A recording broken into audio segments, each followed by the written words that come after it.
The thing about certain religions is that they can sometimes think that they are better, or they can have this superiority complex, or feel like just be very arrogant. I grew up Christian, then became spiritual. Now I'm a spiritual Muslim. So I've seen Christians, I've seen Muslims, and both of them can be a little arrogant, but they're arrogant in different ways. Like, Christians are arrogant because they feel like, because they're Christian, because they believe in God, because they believe that Jesus is the Son of God, that they're going to heaven, and that they read the Bible, they go to church, they pray, they say their grace over their food. They think that because they're following this life of Jesus, following the path of Christ, that they're like superior. They feel like they're better. They feel like they're living their life better than other people, better than non Christians. They also can sometimes have this holier than thou type of complex, where they think that, like, because they're Christian, they're just so holy. And not that they think they're without sin, because they know they have sin, but they just feel like they're holier than thou. They feel like they're just this super righteous people, and everyone else is like sinners, basically. And then you have the Muslims, and these Muslims can sometimes, and I'm talking about the born Muslims, not the reverts, the born Muslims. They can sometimes have this arrogance where they feel like they are better than other people. It's like they have this superiority complex, like, I'm up here, I'm above you, you're beneath me. And it's not all of them, but it's some of them. It's a lot of them. Like, they think just because they're born Muslim that they're better than other people, other believers, other religions, and better than the reverts, because they've known Islam longer than reverts have. So it's like, I have more knowledge, I know more about Islam, so I'm better than you, I'm a better Muslim. And a lot of them be trying to compete on who's the better Muslim. And also, some of them have that like Arab superiority complex, where they believe that just because the Quran was revealed in Arabic, that Arab is a superior like race. But no, not all of them think that, but some of them do. Some of them have this mindset. And also, a lot of born Muslims were born into like wealthy families. They have money, they have privilege, and they have all this privilege, all this wealth, all this luxury, this soft life that has become normalized for them. So it's like they kind of like look down on people that are poorer than them, look down on people that don't have as much as them.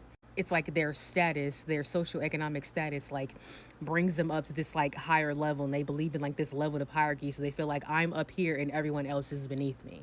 Like, you could try to compliment them on their life, and they'll try to like downplay it and act like it's not that great, but then turn around and actually talk about how great their life is. It's like, that's sus. Make it make sense. Like, if you're going to celebrate your life, then actually take a compliment that someone gave you. But don't downplay your life, then turn around and actually praise your life. Like, you're contradicting yourself, sweetie. And sometimes, like, they can be a little bit anti-black. Like, they'll look down on black Muslims because you're not Arab or you're not brown.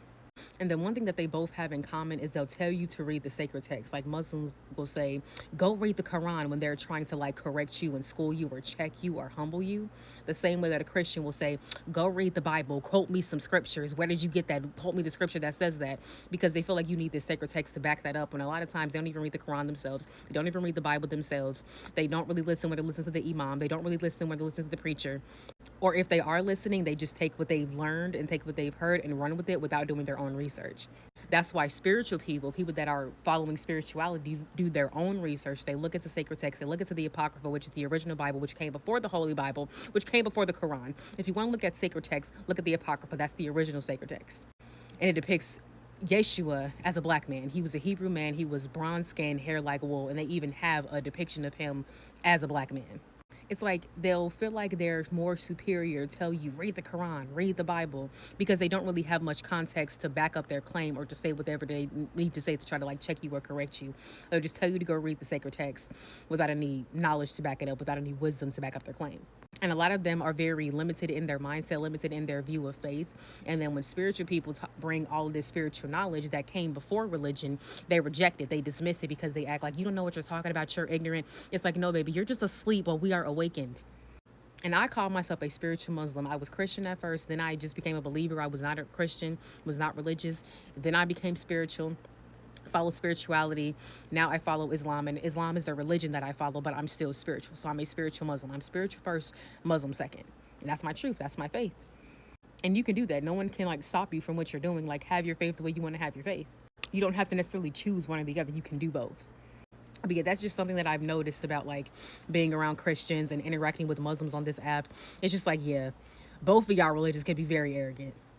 And the people that are the less arrogant are the spiritual people, because we're more humble, we're more down to earth, we're more awakened, we're more in our soul, while a lot of religious people are heavily in their ego. They wrap their whole ego around their religion. It's like their ego gives them this superiority complex. While when you operate from your soul, you are grounded, you have humility. Lastly, spirituality came before religion. Spirituality is the umbrella, and all of the religions are subtexts of spirituality. They've all been created from spirituality, just in their own way. Ashe.